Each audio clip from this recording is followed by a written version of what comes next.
एसिआईको प्रोग्राममा मलाई निमन्त्रणा गर्नुभयो र केही शब्द राख्ने एउटा मौका दिनुभयो र जेसिआई भन्ने बित्तिकै अब यो यङ मान्छेहरूको एउटा समूह हो भन्ने कुरा थाहा छ र यङ मान्छेहरू भनेपछि म दोहोरिहाल्छु अनि अलिकति बुढो मान्छेहरूको ठाउँमा चाहिँ दोहोर्दैन म। अब बुढो दुई किसिमले हुन्छ, एउटा उमेर पुगेर बुढो हुन्छ हैन, एउटा चाहिँ केही कुराहरू जो के अरे सोच्न नसक्ने अनि हरेस खाने मान्छेहरू चाहिँ यङ भए पनि बुढो हुन्छ। तर मलाई जहाँसम्म लाग्छ भाइ बहिनीहरू जो जेसिआईसँग अहिले सम्बन्धित छ त्यो बुढो भएको छैन होला, के सोचाइले बुढा भएको छैन होला। किनभने यो बुढो भन्ने कुरो यो उमेरले दिन खाएर मात्रै बुढो हुँदैन, सोचाइले बुढो चाहिँ पनि हुनसक्छ। र अरू मैले धेरै कुराहरू गर्न चाहन्न, यहाँ आएर यो आज यो जेसिआईको यो जुन क्रिड छ, जेसी क्रिड भन्ने ठाउँमा एउटा देखिहालेँ, यो चाहिँ economic justice can be won by free man through free enterprise, एउटा देखिहाल्यो। यो देख्ने बित्तिकै मलाई चाहिँ के कुरा भन्न सजिलो भयो भने यो राष्ट्रिय आविष्कार केन्द्र, यो राष्ट्रिय आविष्कार केन्द्र भनेको के हो र यो किन स्थापना गरियो? यो एउटा मान्छेहरू जम्मा गरेर भेला गरेर त्यतिकै समय बिताउनको लागि कि रमाइलो गर्नको लागि हो कि अथवा मान्छेहरू जम्मा गरेर कुनै सामाजिक कामहरू गर्नको लागि हो कि अथवा राजनीति गर्नको लागि हो कि भन्ने कुरा, यो राष्ट्रिय आविष्कार केन्द्र के हो भन्ने कुरा म चाहिँ भन्न चाहन्छु।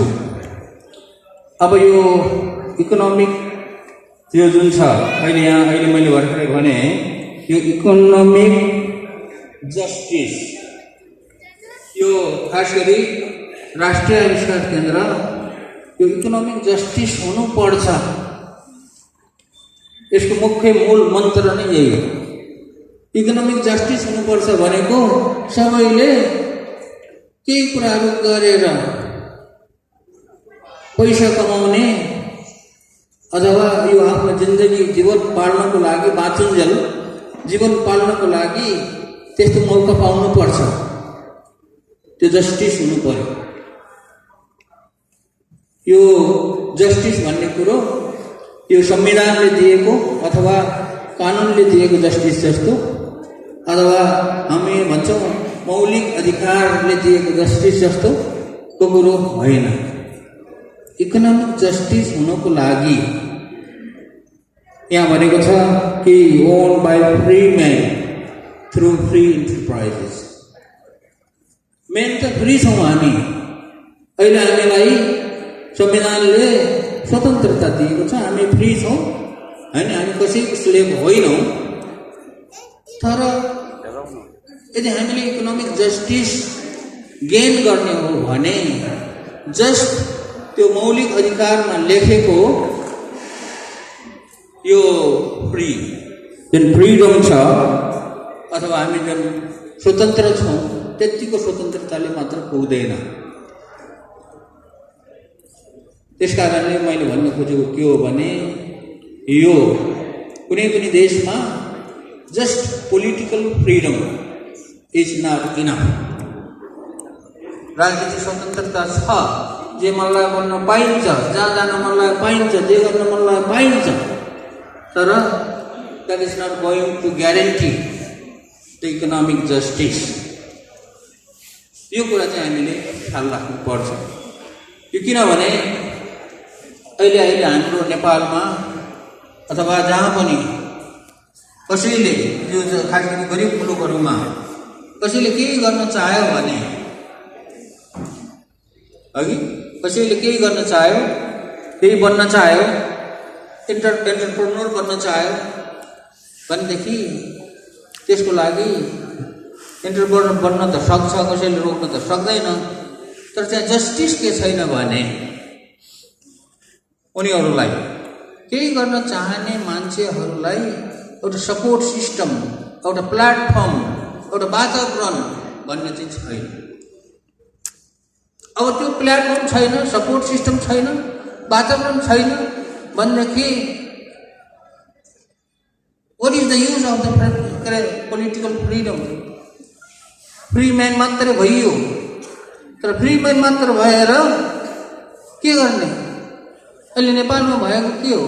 अरू देशलाई छोडिदिउँ, गरिब मुलुकलाई, अरू गरिब नेपाल जस्तो गरिब मुलुकहरू थुप्रै छन्, तर नेपालको लागि मात्रै कुरा गर्ने हो भने पनि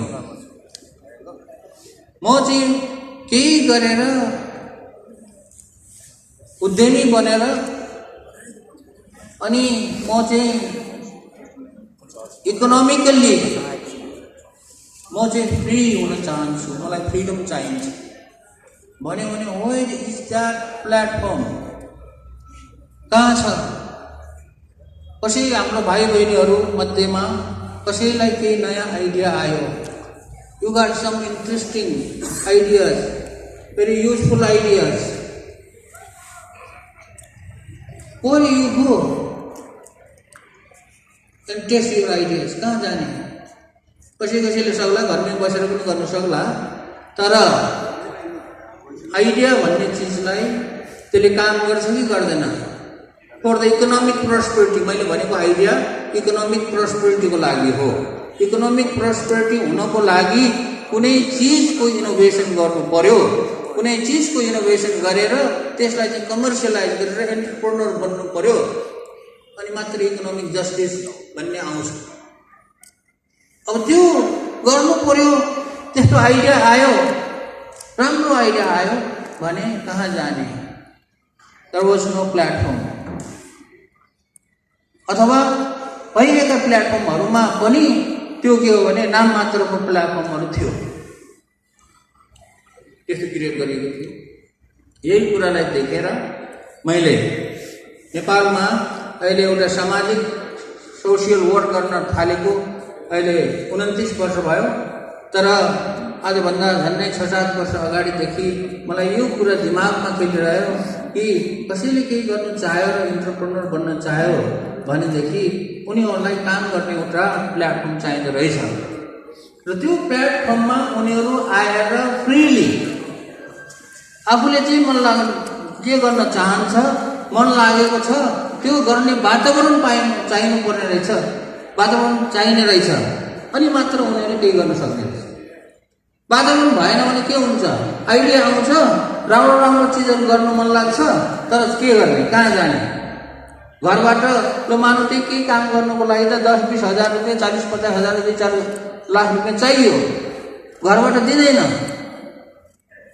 अथवा अहिले कहीँ गएर मागौँ भने त्यो माग्ने ठाउँ पनि छैन भनेदेखि के गर्ने? त्यस्तो अवस्थामा के भएको छ भने, त्यस्तो अवस्था भएको हुनाले हाम्रो देशको बौद्धिक पलायन अथवा इनोभेटिभ मान्छेहरूको पलायन भयो, अथवा इनोभेटिभ मान्छेहरूको जुन आइडिया छ त्यो आइडिया चाहिँ खेर गयो, केही गर्न सकेन।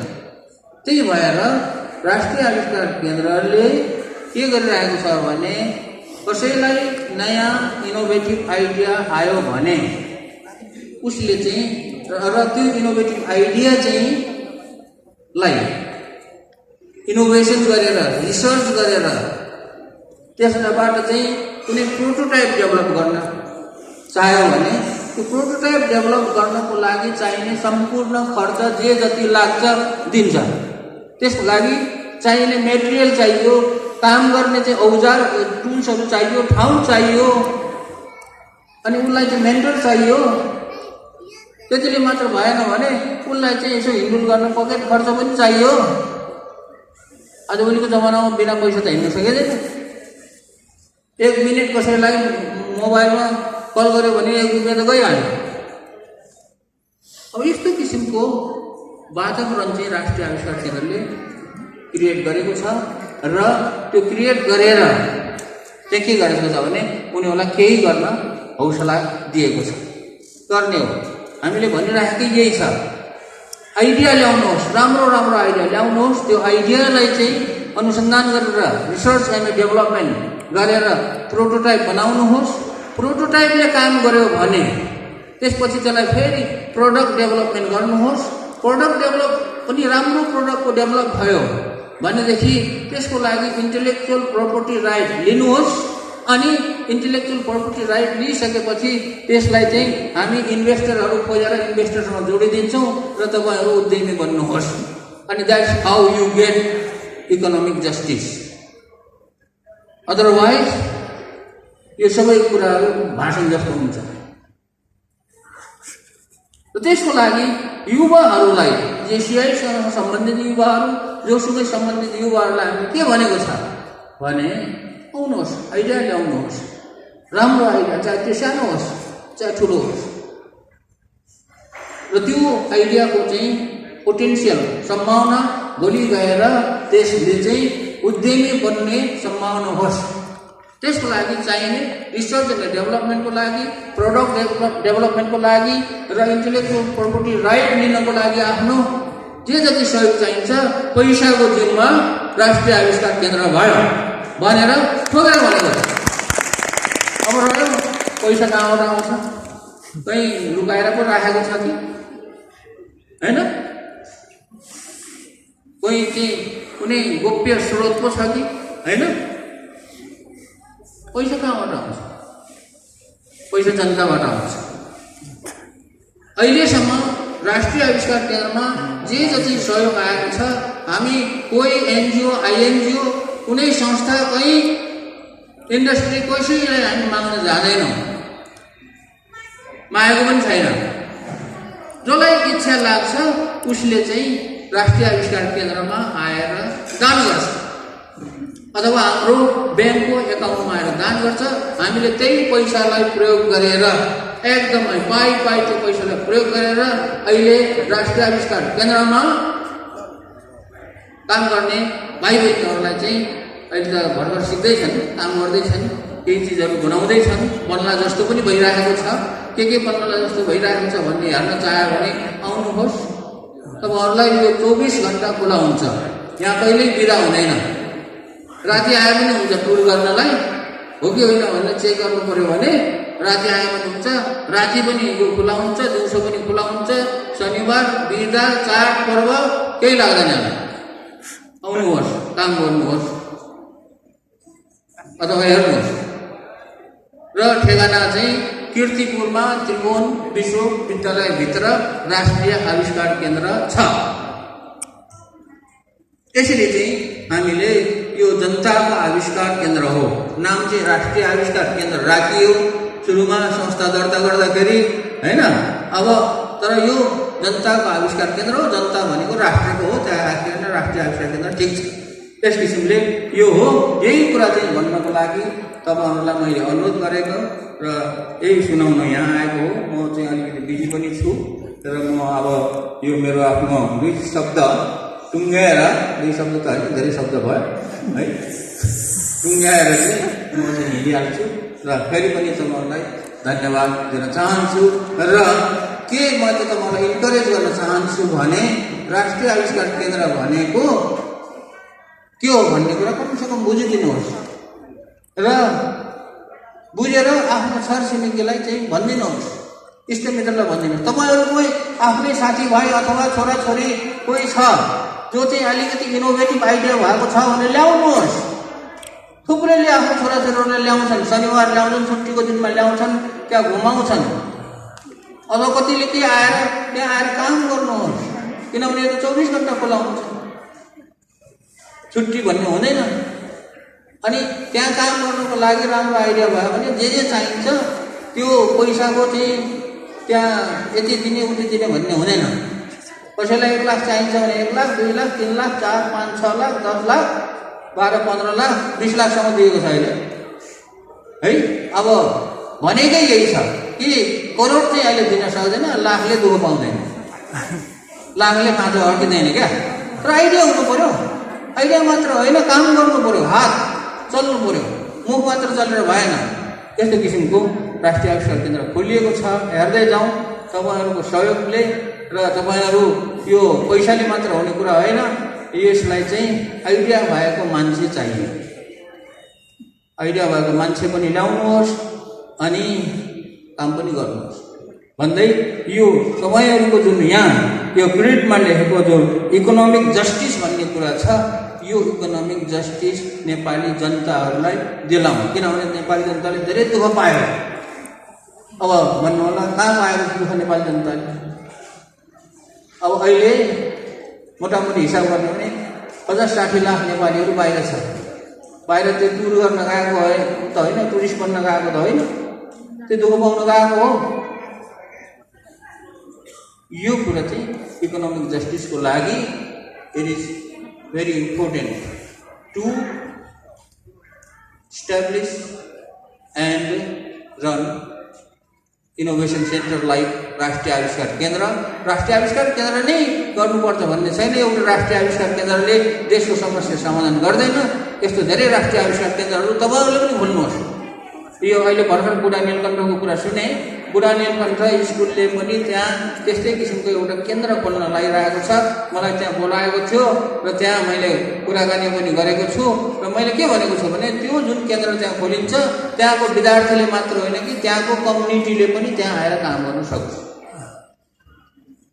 यदि उनीहरूले मेरो सजेसन मान्ने हो भने सायद विदिन फ्यु मन्थ, केही महिनाभित्रमा अथवा विदिन अ इयर त्यहाँ त्यस्तै किसिमको एउटा केन्द्र बन्छ र तपाईँहरू त्यहाँ गएर अनुसन्धान गर्नुहोस्। यति भन्दै म बिदा माग्न चाहन्छु। नमस्कार।